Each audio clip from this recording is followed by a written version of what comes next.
Welcome everybody to today's back to school parent information session. Today's topic is getting involved at STEM. I'm really happy today to be joined by Miss Jeannie Brevoort. She is our president / co-president, I guess, of PTO. She is amazing. Last year she did all of the PTO hospitality, and we are so happy that she's back in a leadership role again with PTO, because she does really amazing things. And we'll touch on PTO as we get into this presentation. Just a few housekeeping items again as I let people in. Remember to mute yourself until the end when we get to the question portion. And if you have a question while I'm going through the presentation, please type that into the chat box so that I can cover those questions at the end of the presentation. Okay, so let me go ahead and share my screen and we'll jump right into the presentation. Okay. So today's topic again is getting involved. And as I have touched on for the last couple of days, we have a section on our website that is totally dedicated to our parents to provide them with as much information that they need to get their hands on as possible. It's not the sole place of where you'll find information just for you, because we do have other sections on our website that where you can find other helpful information, such as our IT page, and you can find that under About Us. And then you can also find information about, let's say, academic counseling under the Student Support Services tab, same as our information about state mandated tests, information about social emotional resources. You can find all of that under the Student Support Services tab. So not everything's under parents, but the majority of the information is. And so today we will be talking about how you can get involved at STEM. There's a number of opportunities that we hope you all take advantage of, because it really helps us out inside the building and outside the building. So we're incredibly grateful for all of the parents and even community members that come and support our school by either donating their time through volunteering or making some sort of contribution financially, whether it is buying a donated item that is on a wish list, which we'll touch on in this presentation, or by making a financial contribution. There's an opportunity to do that on our page as well. So we're incredibly grateful for all of the support that we get. It's vital to the success of our school that our family and our community is involved in what is happening. As part of our charter, we agreement with the district, we have a requirement for all of our families to do a minimum of 30 volunteer hours per family each school year. So it doesn't roll over, it resets every single year. And for a single parent family, will want to make sure that we point out that it is only a 15-hour requirement. Okay, now that could be actually coming in and volunteering, or it could be making that financial contribution. It could be donating something that's on our donation lists that we have quite often throughout the year. And so there's a number of opportunities. It doesn't always mean that you need to be inside the school building. We actually are adding a volunteer opportunity. We added it late last year. But we're also adding the opportunity for our Facebook class page moderators to get volunteer hours because we understand that not everybody can make it inside the school building. So we wanted to offer another avenue where our parents could give back by assisting other families with getting information out, with setting up events where people can meet one another. So we want to make sure that we shared that out as well, because that's really exciting. That's a virtual opportunity for volunteer hours, or one example of a virtual opportunity. If you have questions about volunteering at STEM, you would email info@stemk12.org. We will have our front offices that are organizing the volunteer components for each of those specific schools this year. Last year, we did have a volunteer coordinator, but we don't have that position anymore. So what we are doing to try and streamline that process is that all of the volunteer opportunities will be shared in our newsletter and on our website with signups of how you can take part in all of those opportunities. So as I mentioned, Every week, there is a section in the newsletter. You don't even have to click into the elementary or secondary news and update sections. It will be its own section, and it will list out any volunteer opportunities with the direct links to the signups.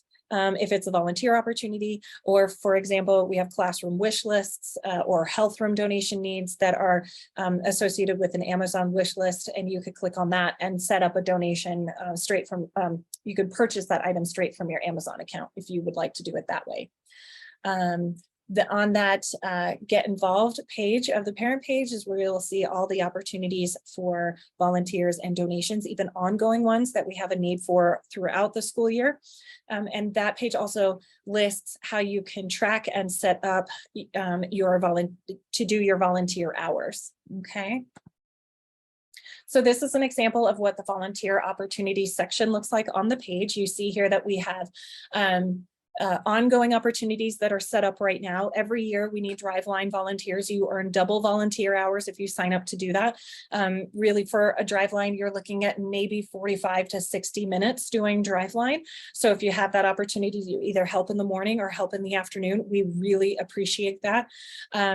There is the link to sign up there, and we are the roles and responsibilities should be outlined on that form. If not, then I'll get with the front office to make sure that that gets updated. Morning volunteering for Driveline looks very different than afternoon. So if you're looking for something that's a little bit more easy and not requiring a whole lot of running back and forth, our morning Driveline would probably be the best, because you'd be helping us get cars stacked into the parking lot. And stacked and then opening up car doors to get kids out in the afternoon. It's probably a little bit more activity, because you're helping get especially the younger students from the elementary school building inside their classrooms out to their cars and dismissing them through the Pick My Kid app. So we do need a little bit more help. And it's a little bit more activity in the afternoon. But even if you just did one hour or one sign up a month, if we had everybody do that, we would be fully staffed and would have so many opportunities, or we would be so grateful for that. You can also see that we always have a sign up for our elementary recess volunteers, lunchroom volunteers, our Spartan afternoon program. For our secondary students, we are always looking for volunteers to help with that. Some of it's either just monitoring the students while they're waiting, or you can create activity groups, play games with them, whatever you'd like to do in that aspect. We'd greatly appreciate it. We also have an opportunity for ongoing TSA volunteers. And then throughout the year, we will post here too, if you would like to volunteer in our enrichment programming as well. So with that, I will touch on our donations tab. And here we already have some things populated. In our health room, we're always in need of items. So you can take a look at that Amazon wish list. We try to make it as easy as possible for our families. You can take a look at that and see any of the items that we're looking for. If you don't necessarily have to purchase the item that we have listed. That item is, you can order that one, or if you want to say, I like this design that has dinosaurs on it better for the boys' underwear, you can do that one as well. You can swap it out, but that just gives you an idea of what we need inside. If you'd rather purchase a different brand of, let's say, Kleenex or paper towels or anything like that, you can do so. There is, I believe, the snacks that we have put on there for the health room. We have indicated that we would like for those to all be nut-free, because we do have quite a few students that have peanut allergies. And so we have designated those as items that we'd prefer them to be nut-free. So you can also see on that page where we have classroom donation wish lists. Elementary school is on top of it. They've been sending me their lists all week, and we're slowly getting the secondary wish lists as well from teachers. So that side will be populated coming up. And then you can see we're also looking for small amounts of gift cards that we use as just little thank yous to give to our staff when, when we're going through the building and just trying to brighten somebody's day, or let's say they helped out another coworker and we want to acknowledge that. We give them gift cards, and one way to help with that, where you can get some volunteer hours, is you can donate gift cards for that. Unfortunately, we can't use STEM funds for gift cards because that is taxpayer dollars and we can't purchase gift cards with that. So we do have to ask that as a donated item. So volunteering and donations at STEM, for every $20 of donated items, that translates to 1 volunteer hour. Okay, and you'll keep track of that in what's called a help counter, and I'll head into that on another slide. You cannot deduct the value of your item from your taxes. Okay, so just keep that in mind, because it is considered volunteer. Even though you're giving money, it's the reason why you're giving it is in lieu of a volunteer hour, and I hope that that makes sense. So unfortunately, we have to submit financial, when we get audited, we have to submit that this money was donated in lieu of a volunteer hour from this particular person. So please make sure that you're being honest on your taxes when it comes to that. That way, you don't get caught doing something that you shouldn't be doing, but keep that in mind. Now, anything that you give through our giving tab, since that's not associated with a volunteer hour, that would be classified as something that you could take off and report at the end of the year to be counted toward your taxes. So you would log your hours using a program, and you would go to that website. It's also on the parent page under Get Involved. It's helpcounterweb.com, and you would set up your account, and that's where you would log your volunteer hours, or anytime you made a donation, the value of that donation. And you would keep track of that throughout the school year. Okay, we do have a laptop inside both elementary and middle school. Sometimes we have families that come and they donate something, they go, oh, I don't want to forget. Can I just log it while I'm here? And we do let you do that. You might also want to consider marking it on your phone, because sometimes you send that donated item in with your student to drop it off in the front office, and they won't be able to log that, and we won't be able to log it for you either, because the account that you set up is for you. We can't go in and log it for you, unfortunately. So these are just some instructions on how you can set up your username and password. It is helpful that you keep in mind, see this bottom bullet here, if you have a family account, in order, you have to get those 30 hours as a family. Our recommendation is that you create your account as a family. That way the hours that maybe you or your husband and you are collecting could be if he does 15 and you do 15, it counts for that full family. So just make sure as you're setting that up that you indicate that it's a family account. Okay. So if you will be here at the same time and want to separate accounts, you can let them, this is all part of the setup. There's 2 forms here that are really helpful for us for accounting purposes, or for auditing purposes on the back end, to make sure that we have everything correct. We want to make sure that we can link accounts together. Let's say, for instance, if they're set up separately in advance and you didn't know that, we want to give you full credit, so you can use that first form in order to indicate that you want to link 2 accounts together, and we can do that on the back end. If you're a single parent family, it's helpful for us to know that. Unfortunately, IC does not communicate with Help Counter, so there is a little bit of back end work that we have to do on our end. And sometimes we can't always run that report out of IC based on who has access to certain data. We're not able to run that report to verify. So it's, or to preset it is what I should say. So please make sure that bottom form is what you would fill out if you're a single parent household. That way we make sure that we can assist with making sure that your account is set up to only log the 15-hour requirement as opposed to the 30-hour requirement. So now I'm going to touch a little bit on PTO. And I'm so happy that Jeannie Brevoort was able to join me. And if you have any questions for her, I'm not going to put her on the spot just yet, so I'm going to continue through the presentation. But our PTO's mission is to work in partnership with the school and the community, because they really want to foster those strong relationships and create that strong family relationship for their students and for our staff. We are a charter school where families come from all over, and so we know it's difficult to have people to get together all the time because we're kind of spread out everywhere. And so what our PTO is really trying to do is to still create that neighborhood feel with different events that they do. But at the same time, they're also creating other opportunities through those Facebook pages so that parents can create those relationships in the areas of where they live as well. If you want to learn more about PTO, please check out their page on our website. We're in the process of updating that as they bring on new members. So what you see right now is where we ended last school year, but how you can reach them and the general gist of what they do is updated.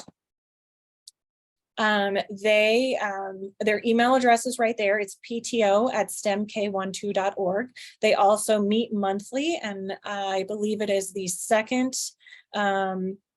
Wednesday of every month that they meet. In the past, lately it's been via Zoom, and I'm pretty sure it'll continue that way.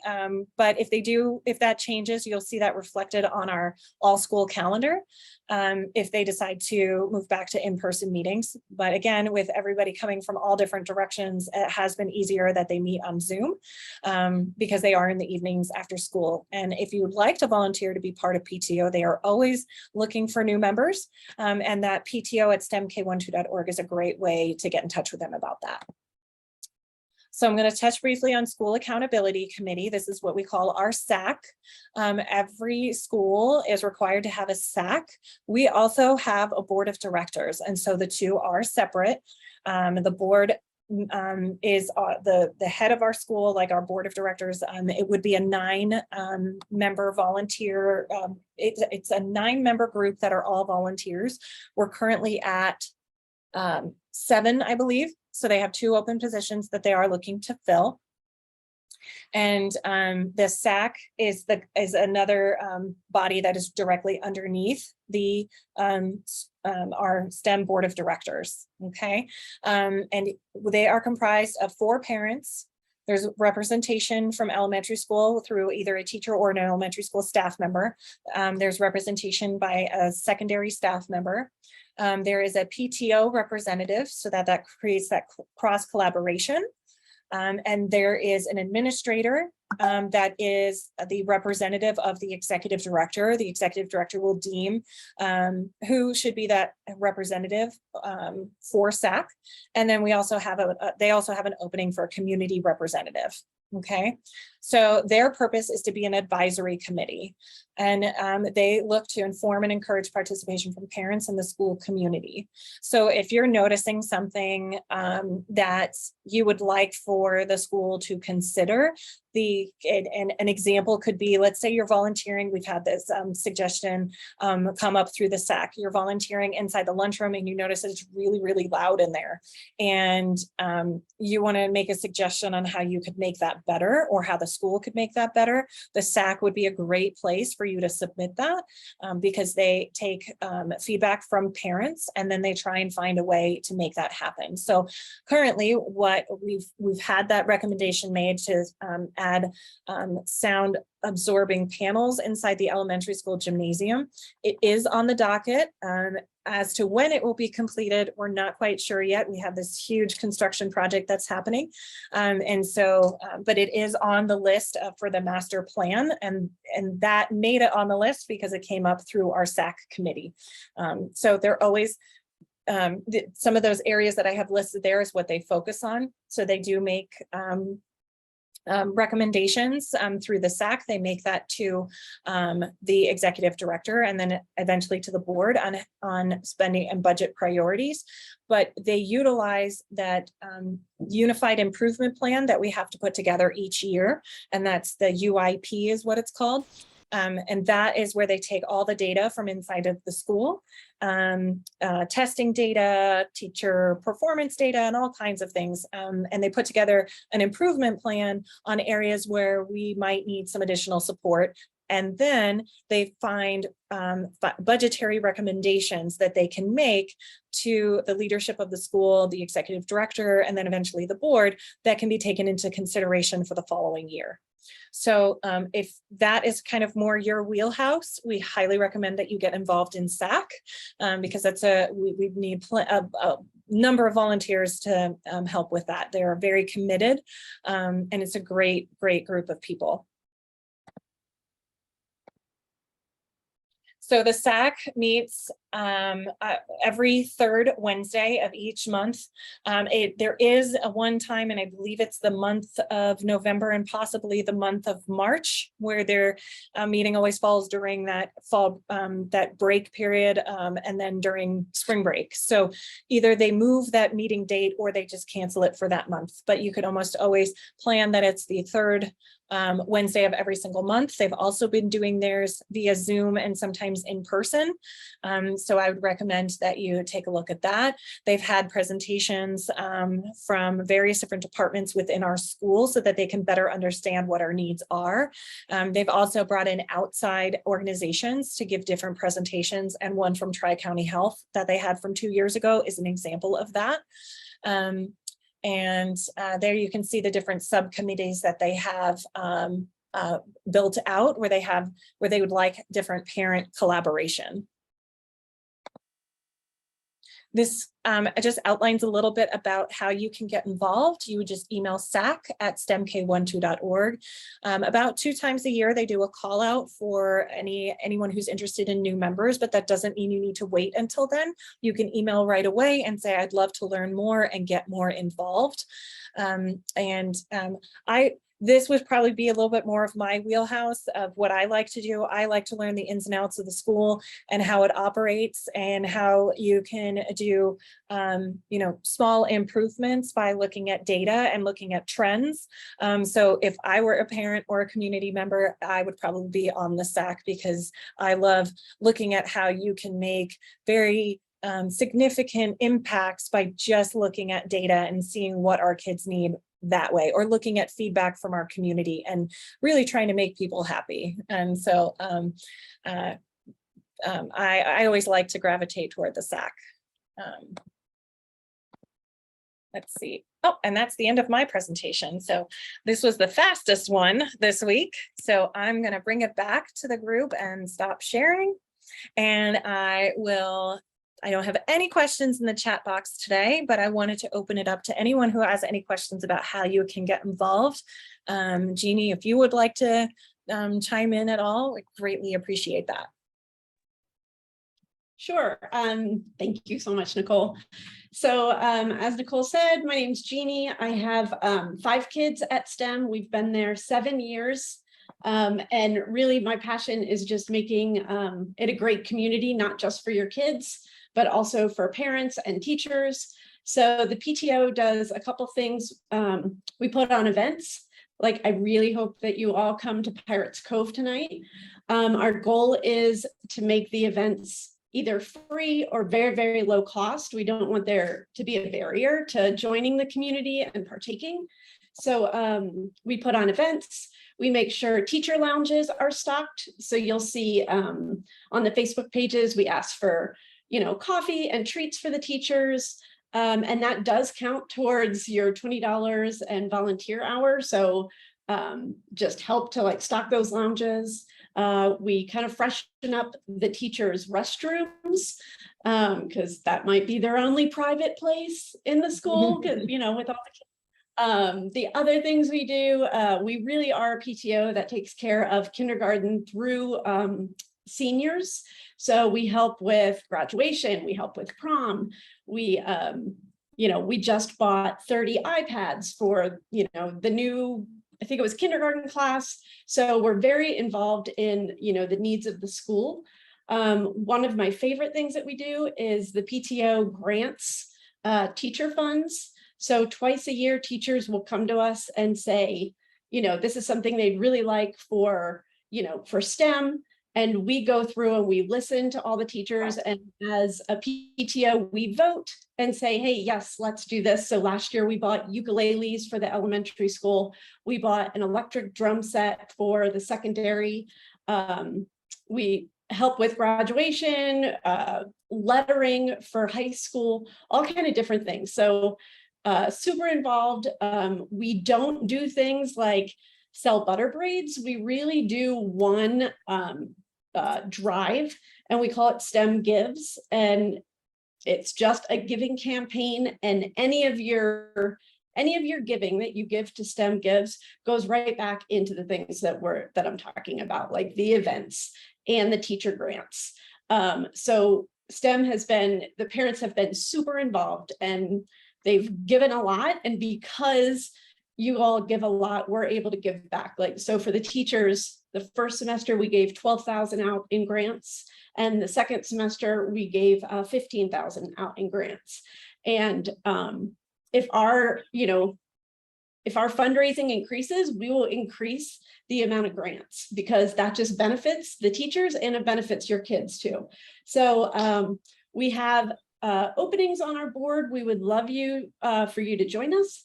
You can reach out, let me know if you're interested. We also have you who don't want to join, but you do want to volunteer. Like I said, we have lots of events coming up, and volunteers are really just there to smile and connect people and, to be a face. So we could always use the help.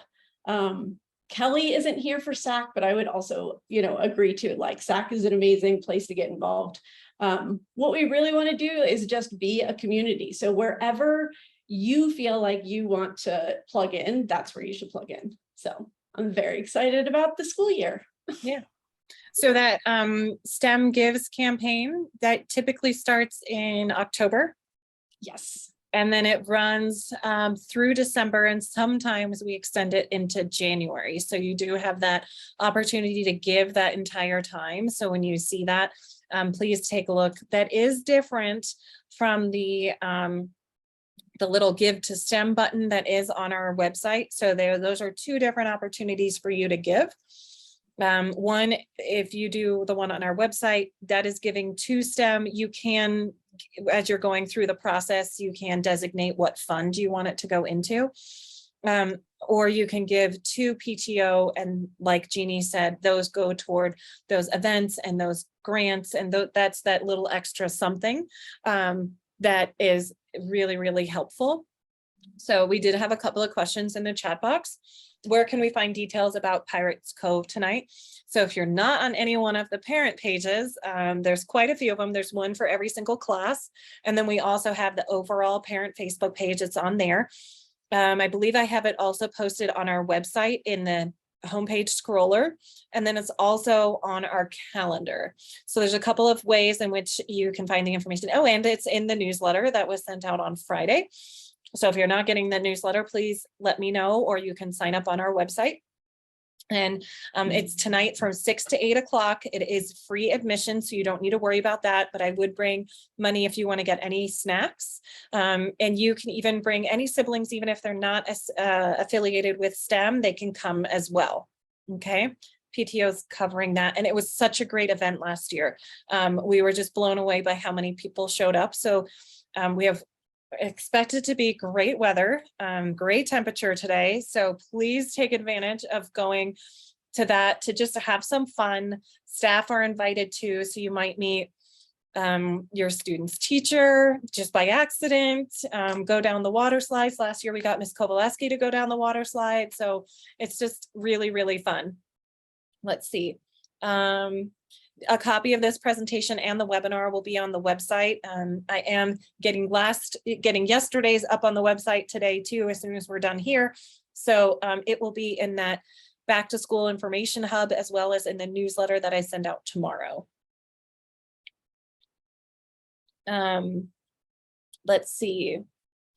So for the Facebook pages, you can, probably the easiest way, if you don't want to search it in Facebook, if you go to the Get Connected page on the parent page, if you scroll down toward the bottom, I've linked all of the class pages, except for kindergarten. I still need to add that one, but all the other class pages are listed there, and you should be able to find it and then be able to request access if it's a closed group. Most of them are, and so you just have to wait for them to approve you to be in it. And just make sure you answer whatever questions they have. There are 2 other questions in here that weren't necessarily on the topic of getting involved, and I can touch on those. But I just want to see if there's anybody else that has any questions about getting involved. And if you don't, I will talk about those 2 other topics. You can also unmute yourself if you'd like.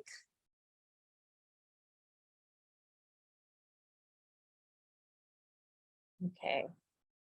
I don't see anything new. So there was a question about, oh, go ahead. I logged in a little late. I would like to know, I am limited on the volunteering that I can do as I'm healing from a broken foot. However, if I cannot do the 30 hours in person, what is the other alternative other than donations? I saw that there's donations. Or is there like a fee per hour or something that I can pay?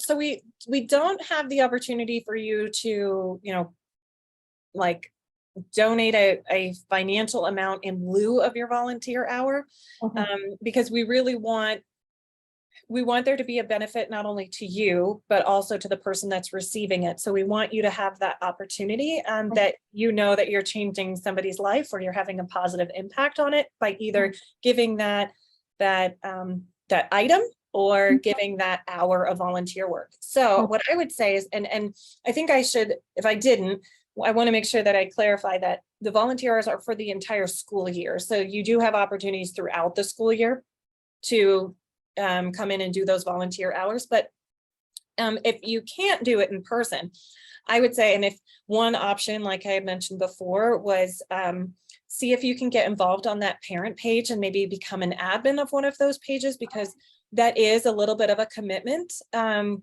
the parents, they're approving posts or they're answering people's questions, and they're kind of being the leader of that class. And maybe you can assist with that and get some volunteer hours by being an admin on that page. And then we also have opportunities throughout the school year to be part of guest panels. So for instance, on the secondary side, they might be looking for somebody to be a guest speaker. And so just keep an eye out for those, because you can do those virtually. I'm not sure on the elementary side, nothing's coming to mind right now of any virtual volunteer opportunities.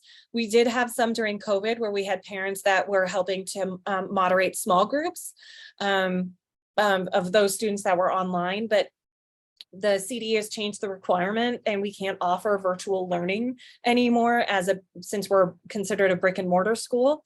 So that is, I don't think that's going to be an option. But I will put it out to our building leaders to say, hey, could we brainstorm some ideas around volunteer opportunities that are virtual? Okay, thank you so much. That's great help. You're welcome. Okay, bye-bye. So there was a question about,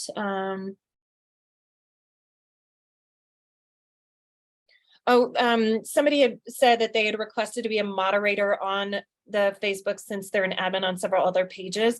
So if you're an admin on one of the on one of the class pages, that counts towards your volunteer hours as well. So I want to make sure that I'm not saying that you have to be on that overall community parent page.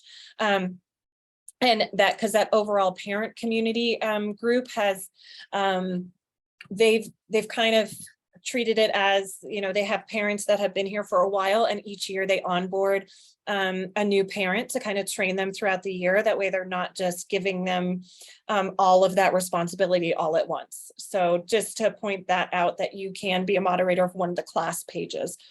If it's not an option right now, don't worry. There's always movement among those pages throughout the year. I'm an admin, I think, of like 3 pages because parents moved and somehow I became the default. So if you see that I'm an admin of a page, it's not because I have a child in the class. It's because there was a parent that was like, hey, I'm moving out of state. Can you be the admin? And I was like, sure, no problem. I'm happy to give that responsibility over to somebody else. if they would like to. Unfortunately, I don't remember which one I'm an admin of, but you should be able to see under the About Us which one has me listed as an admin. So there was a question earlier that was asking about the dress code and the details around it. So the dress code was updated this summer by our admin team. It is available in the student parent handbook. So if you haven't gone through Express Check-in to take a look at that, you can look at the parent handbook on our website. So you can see what the dress code has in it. They've just made some updates to it in regard to feedback that they received from students. Kind of defining it a little bit more, the feedback that they got from the student advisory committee, which was really helpful, was that the dress code, because we were taking, components of it from the district and other schools, and it hadn't really been updated in a couple of years, that female students felt like it was a little bit more discriminatory toward them. And so the team wanted to go back and really review and see what the feedback was from the students of what they were pointing out that they felt was a little bit more unfair toward females, and see if they could make it a little bit more detailed across the board so that it wasn't being discriminatory toward anybody.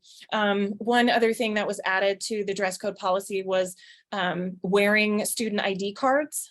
So we are phasing that in this year. It is a security feature that we want to institute, and so we've added that to the dress code, but it's not going to be fully implemented right away from the get-go. We understand that this is a new thing. Students are going to have to remember to wear it. They're going to lose it. What does that process look like when they lose it? How do they get a new one?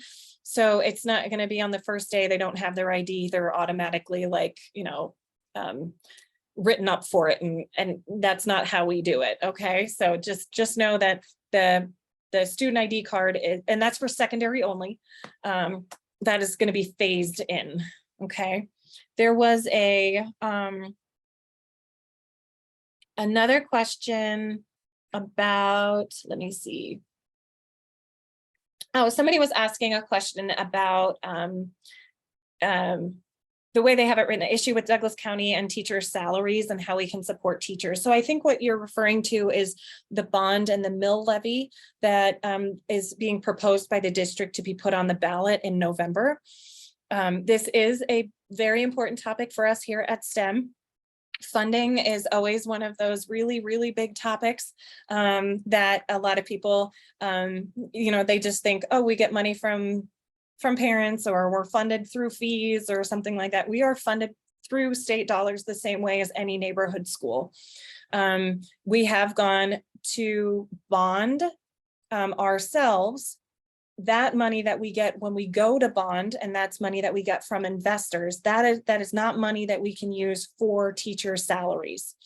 So when you see big projects like the big construction project, that's because we've gone to the bond market. We have investors that have bought into our school, and the money that we've received from that is what's funding those capital projects. But unfortunately, we can't use any of that money toward teacher salaries. We have to use the taxpayer money that we get for the per pupil funding, and that's determined by the state. We have included in our newsletter, so if you haven't seen it, please take a look. There's a great video that the school district put out, and I've linked it inside the newsletter, that really highlights that high level look at how different districts and how schools are funded. It's all determined by the state. So we are one of the lowest funded, not the, but one of the lowest funded counties when it comes to per pupil revenue. And so how we supplement that, because the state determines what that per pupil revenue is going to be, is we supplement that through bond and mill levy overrides. And that is that when that gets put onto the ballot, the voters have the opportunity to either vote that in or vote that down. And that would be an increase to your, I believe it's the property taxes. So Cherry Creek School District, every time they have a mill levy or a bond issue on the ballot, it gets voted in. That is one of the reasons why they are one of the highest. They're able to pay their teachers and their staff one of the highest salaries in the state of Colorado. And that is who we lose the majority of our teachers to. We lose the majority of our staff to the Cherry Creek School District. The second one that we lose them to is the Jefferson County. The third would be Denver Public Schools. So because we have not had a bond or mill levy override approved on any of the most recent ballots, I think maybe the last one was 2018, but that was solely for facilities. That was approved. There was the one that was on there for teacher salaries was not approved. So we're not able to increase teacher salaries across the district because we just don't have the funding there. So we have just organized, it's going to be Wednesday, August 17th. Superintendent Erin Kane is going to come and we're going to host an information night here at STEM. It is going to be the same night as the middle school welcome back to school night. But it's going to start at 6:30 and we're going to have it in our middle school cafeteria. There'll be more details inside the parent newsletter. And that'll be an opportunity for you to really learn more directly from Superintendent Kane. And then Dr. Johnson, our CEO of Kozan Schools, and Lynanne Kovaleski, our executive director, will also be there so that they can answer the specific questions on how STEM gets funded. So I hope that that provided a little bit of background and information on that. Let's see, some more things popped into the chat box, so let me just make sure I go through there. So the past recordings, if you go to our homepage, you'll see the article for Express Check-in. Hover over that and an arrow to the right will pop up. Just click on that. The next item in the rotator is our Back to School Information Hub. When you click on that, the videos and the PDFs of the presentations are on that page, but I'll also include it in the newsletter that goes out tomorrow. So for the volunteer opportunities, the dates have not been added yet, but that link will continue to be active. Thank you so much for clicking on it. You're so on top of it and I absolutely love it. And it's exactly what we want from our families. Those will start to get populated over the next few days as the building directors say exactly what they need help with. When we talk about Driveline, yay, we're fully staffed with instructional assistants. Very exciting. We went almost an entire school year last year not being fully staffed, so we're really excited about that. But we do anticipate that that is not going to be the case as we continue through the school year. Denver Public Schools just increased their instructional aid salary to $20 an hour. So we do anticipate that we will lose folks who are currently here to those more higher paying positions who would be doing something similar. So there are times when we're not fully staffed and then we would need Driveline volunteers. So that you'll see those dates kind of populate over the next few days. Let's see. Will students be able to decorate their locker? So to a certain extent, we do have to follow fire code and we do have a visit from the fire marshal periodically. He doesn't tell us when he's coming. So stickers would probably be, not stickers, but like those cling stickers. So not permanent stickers, but like those clingy type things that you can pull on and off. Those are ones that you can put on a locker. And then anything that you can tape up. But again, if it's too much paper on a locker, then the building director, the principal, will probably come by and have a discussion with the student to say you're going to have to pull that down because we have a certain ratio of how much paper we can have in any given space inside the building on a wall per fire code.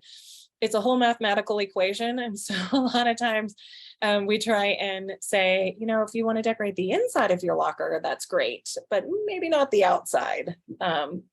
So just keep that in mind. So if you're having an issue with Express Check-in, if it is that you can't get into the portal or you're having issues of connectivity issues in the portal, that would be a Douglas County issue that you'd have to submit to them through their support system. If it is that you are inside Express Check-in and you just can't see your student or your student's not showing up as under STEM, then you would fill out that that help ticket that we have on our page, and then our registrar can help you with that. It could just be something very simple as there's, the relationship that's set, maybe the student's only showing up under another person in your household and not you. So they just have to go in and double check what those settings are. Oh, this is a great question about, so middle school lunches. So we will be sharing out on Friday in the newsletter how you can determine when your student will have lunch.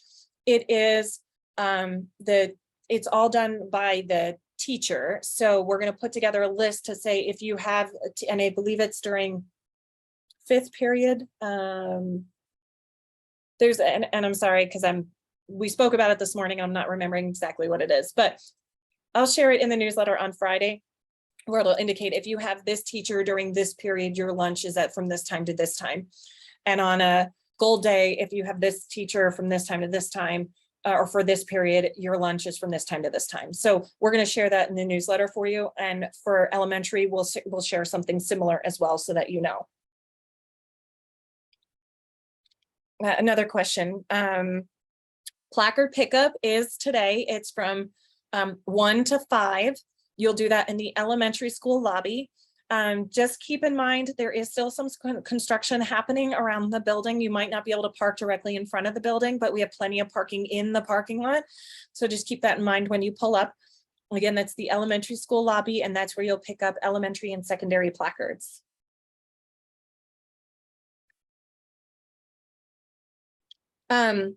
So you're having trouble getting onto the 2026 page. I am not actually able to share out parent emails, but Jeannie might be able to help you with that. Michelle Horn is one of our board members, but another parent could help you with that. Unfortunately, I am not allowed to give out information from about parents and students, and email addresses would be one of them. But what's so great about other parents helping parents is that you guys can do that. I will message her right now. Thank you very much.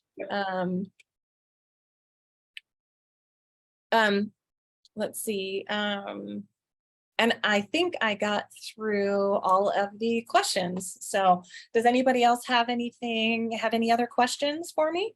It doesn't have to be related to getting involved. You can see I am answering all of the questions that you have today. And you can unmute yourself if you would like.